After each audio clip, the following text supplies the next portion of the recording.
Mission Impossible director says fan harassment has cured him of wanting to direct Star Wars film. And this is why we can't have nice things.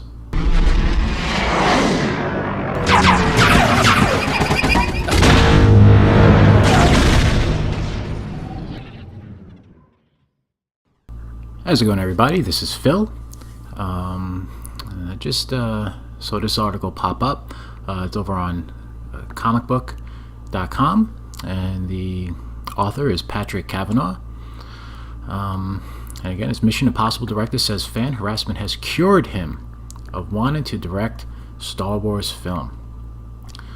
And here we have Master Luke, the Luke we never got to ever see, and unfortunately probably will never see. But you know, what can you do? So let's get started on this one, shall we? The abundance of Star Wars projects, both confirmed and unannounced, and then announced but unconfirmed, then reconfirmed, only to be put on hold. But wait, they're not on hold, but maybe some of them are. I mean, what a shit show things have become over at Lucasfilm these days. So anyway, this leads fans to theorize which filmmakers would be a good fit for the galaxy far, far away, with Mission Impossible Rogue Nation director Christopher McQuarrie's name often being tossed into the ring. Unfortunately, some negative interactions with the more angry corner of Star Wars fandom seemingly squashed the interest he had in directing a chapter in the franchise. Well, you know, if that's the case, it's unfortunate, you know, because everybody gets a fair shake, I'd like to think. I mean, you know, I don't want somebody like Michael Bay touching Star Wars. But look, Rian Johnson has effectively lowered the bar so significantly at this point. He makes Michael Bay look like Scorsese. Let's see here. On the anniversary of the Twilight Zone host Rod Serling's death, McQuarrie shared a tribute to the seminal sci-fi storyteller. I mean, on his death? That's a little dark, Chris. I mean, you know, the guy did have a birthday too, you know. I'm thinking Chris may be a half glass empty kind of guy, you know. Maybe we don't need somebody like that crafting fun tales of uplifting heroism in the Star Wars universe. Let's see. Praising the ways in which the host injected social commentary into the series' fantastical plots. One user replied to the filmmaker by claiming the social justice warrior agenda should be removed from fiction, which inspired The Last Jedi writer-director Rian Johnson to chime in. This guy cannot help himself. He cannot just shut up, resulting in a lengthy and angry exchange between a variety of users. Okay, before we get into that, the Twilight Zone. Okay, as far as Serling, you know, he injected social commentary into the series' fantastical plots. You know, that's true, and it was always one of the strengths and the brilliance of Serling and the series. You know, but the thing is, Serling wasn't so on the nose with everything, right? He was subtle. And he had a firm understanding of allegorical subtext. You know, there's a way to tell stories without pandering or forcing an agenda necessarily. You know, and even if Serling was motivated to do such a thing, he did it with such skilled sleight of hand that the stories he told was still accessible to everybody. And first and foremost, they were entertaining tales that, you know, they left you contemplating the message after you took in the entire episode. You know, I mean, to this day, I would imagine not a single hour goes by on the planet that two people find themselves in a conversation about the original Twilight Zone and how great it was and what their favorite episodes were. You know, I mean, I guarantee nobody is sitting there going, oh, they were brilliant, but I hated Serling for pushing his politics or his agenda. You know, I mean, it's just not the case. So there's a little bit of a tangent there, but you know, let's get back to the issue at hand. So this is the tweet. Chris McQuarrie sends out. He says, "My friend, after 5 minutes of this, I don't know why you're still on Twitter. I would have loved to make a Star Wars film someday. I'm cured." So apparently he had some type of an ailment to make a Star Wars movie. Making matters even more frustrating is that the exchanges he shared with users have not only soured him on contributing to the Star Wars saga, but also to other established and beloved properties. This is Rian Johnson dragging other people into his world of failure as it relates to Star Wars. Let's face it, misery loves company, right? Chris McQuarrie gets his feathers ruffled a little bit, and Johnson can turn around and say, "See, I told you so. They're all a bunch of man-baby assholes." McQuarrie backing out before he's even in, it validates Johnson's contempt for the fans. Is McQuarrie even privy to the trolling Johnson has been, engaging in all of these months? There's no reason why Johnson couldn't have taken the high road from the beginning. Okay, right after The Last Jedi, the backlash started, and offered the type of apology he did last week, when he said he was truly sorry. At least if he did that early on, it would have seemed more of a sincere gesture, and would have helped in some capacity to mitigate the backlash. Johnson's been very much his own worst enemy dealing with this whole situation, and the constant tweeting hasn't helped his cause at all. Geez, with that stupid Twitter. Why is it so important to get on there and say dumb shit? What are you, like a 16-year-old girl? Get it together, dude.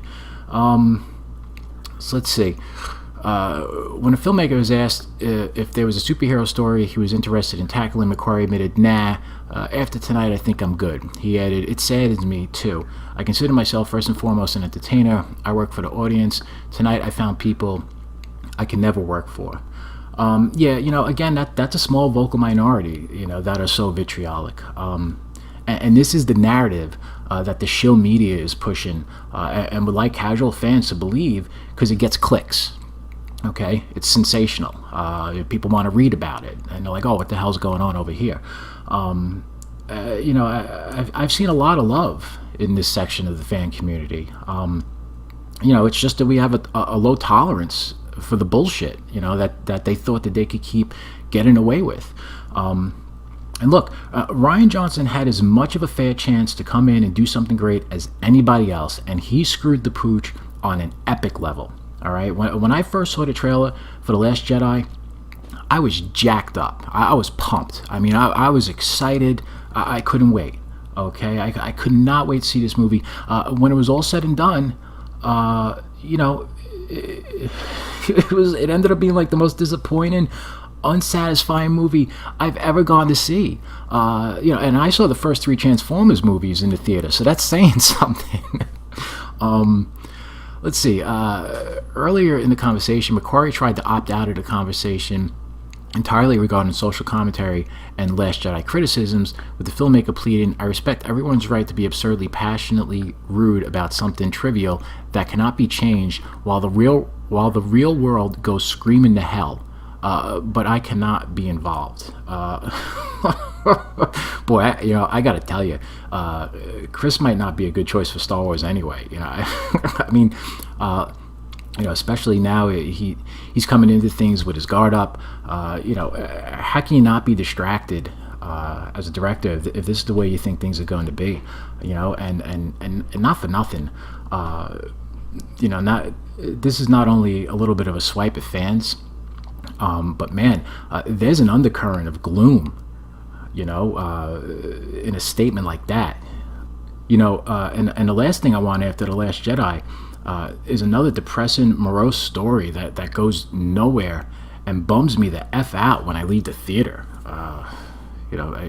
That's I don't want to have to go through that ever again. Not as a fan, not as a longtime fan, that's for sure. A fan then began to tell McQuarrie that dissenting opinions should be ignored and those users don't deserve to have their input considered, yet the filmmaker retorted, "Sure they do. That's what democracy is all about. I just don't have to work for them." Nah, you know what? Chris, with all due respect, our government is a democracy. This is not the same thing. This is storytelling. Asinine opinions should be dismissed. The rational thought should be considered. Not the crazy screams of people who are obviously coming from a place where it's filled with animosity or hate or anything that's detrimental. And you're going to find that in every section of every fandom. But we'd like to think that that's the small portion of people that have these types of opinions. Largely, the fans just want something that they find to be on par with what they've come to expect, the quality they've come to expect from the Star Wars franchise. It's nothing that we feel it can't be achieved. It's just we don't want other things that get shoved in there, in lieu of quality storytelling and character development and characters that we really want to get behind and embrace and love. We're dying for that. We understand that these other characters are going away, and we want a new set of characters to fall in love with and to be our heroes. The world needs heroes, and I think the world needs some good Star Wars movies. It's always needed good Star Wars movies. We need this modern day mythology to kind of get us through, what else, everything else that's going on in the world. It makes us feel good to go to the movies and have fun and go on these adventures. And we don't want it to be so mired in politics and agendas and just force and ideologies in there that don't really have a place. And that's the major gripe, and that's what you kind of need to see. And if you have a fine enough filter, you can sift through the nonsense, and you can get to a place where you're like, all right, you know what? These are fans that have valid input. And listen, I'm not going to let them completely tell me how to write this story or go about telling this tale, but I understand what they're saying, and I get their sensibilities, and I think that's something that we can put into these movies and get it back to a place where the majority of fans feel good about what we're giving them. And I think that's the argument to be had. And let's not even call it an argument. Let's call it a discussion. So, he just seems like he can't be bothered. So, the release of The Last Jedi has proven one of the more controversial moments in the history of Star Wars, in the history of cinema. With many fans embracing the new directions Johnson took the franchise, I don't know that many fans, at least not in my world. While others felt disappointed with those new character journeys. What character journeys? Even after sharing that he was no longer interested in directing a Star Wars film, McQuarrie continued to be subjected to anger from fans. The fans, they can be relentless, directed at Johnson and The Last Jedi, despite his request to be left out of that conversation. Hopefully, the future of the Star Wars fandom will redirect their anger into more positive encounters and reignite McQuarrie's interest in the franchise. Well, you know what? If he's the right guy for the job, I'm not certain after reading this article. McQuarrie's Mission Impossible Fallout hits theaters on July 27th, and all Star Wars fans will be boycotting that movie as well. No, don't boycott that movie. Go to see that if you like Mission Impossible. Don't hold that. Don't hold this article against Mr. McQuarrie.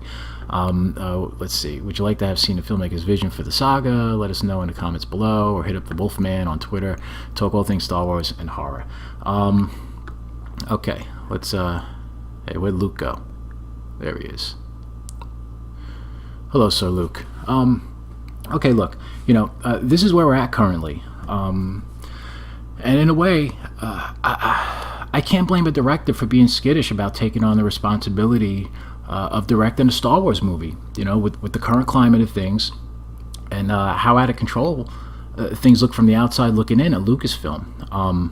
I would say most directors would get a fair chance, providing they have a proven track record. Again, the best part of The Last Jedi was its first trailer, and it was all downhill from there. But before that, Rian Johnson looked like he was going to deliver something great, and it was a massive disappointment for a large portion of the fan community. I'd hate to see McQuarrie take this stance on things, but he's certainly entitled to his opinion, and not obligated to entertain directing a Star Wars movie if that's the way he feels. To be honest, just from this article, I mean, he seems a little bit grim, celebrating deaths of people and talking about the world going to screaming hell. Honestly, I think we need some positivity up in this bitch. So, I mean, I don't know. I guess it's a bummer on one hand, but on the other, maybe this whole thing is just helped to avoid, another potentially regrettable, depressing, dismaying Star Wars movie. And you know what? Also, I'd like to see a little bit of bravado, in a potential director. I mean, how about a director lobby to come in and say, "Hey, man, I get it. Fans were disappointed. I wasn't happy with The Last Jedi either. But my whole life, I've dreamt of telling a Star Wars movie, like a story like this, as exciting as the original ones. And I think I can deliver what most fans would consider the type of Star Wars movie we've been yearning for. Really been yearning for all these years. I'm ready to kick some ass. I mean, if Chris really wanted to gig, and knew he could answer the call, then none of this bullshit that's directed at Lucasfilm or Kennedy and Johnson will really faze him. So look, I'm sorry you feel this way, Chris. Feel free to try your hand at a Marvel movie before all that goes to hell, if you like. And if I guess not, well, I'm happy you've been cured. And congrats on your recovery. Okay, so what do you guys think about McQuarrie's statement regarding the fans and directing a Star Wars movie or any type of franchise movie for that matter? And what about Rian Johnson? This guy can't seem to help himself. It's almost as if he's happy to passive-aggressively sabotage the potential of other directors taking a gig just to substantiate his need to play the victim. The guy he might not be stable. I'm starting to get the impression, and also feel free to chime in with your favorite Twilight Zone episode, since we touched on that a bit. I actually haven't seen all of them, which is something I need to rectify soon. But that being said, I can never turn off The Eye of the Beholder. If I ever catch it on TV, I just love that episode. And obviously, To Serve Man, that's a great episode. And Time Enough at Last, that's another classic. I mean, they rank right up there with me as well. So and also I have a soft spot for Night of the Meek with Art Carney. Love The Honeymooners, love Art Carney, love Christmas Time. So that to me is like just a great tale.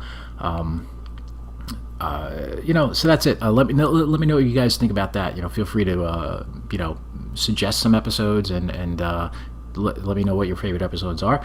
And that's it for now. So I hope you enjoyed my take on this topic. And please feel free to like and comment down below. And if this is your first time here, please consider subscribing to my channel and giving that little bell a click so you can be notified the next time I post a video. Until next time, be happy, be safe, be healthy, and have a great day, guys. Bye-bye.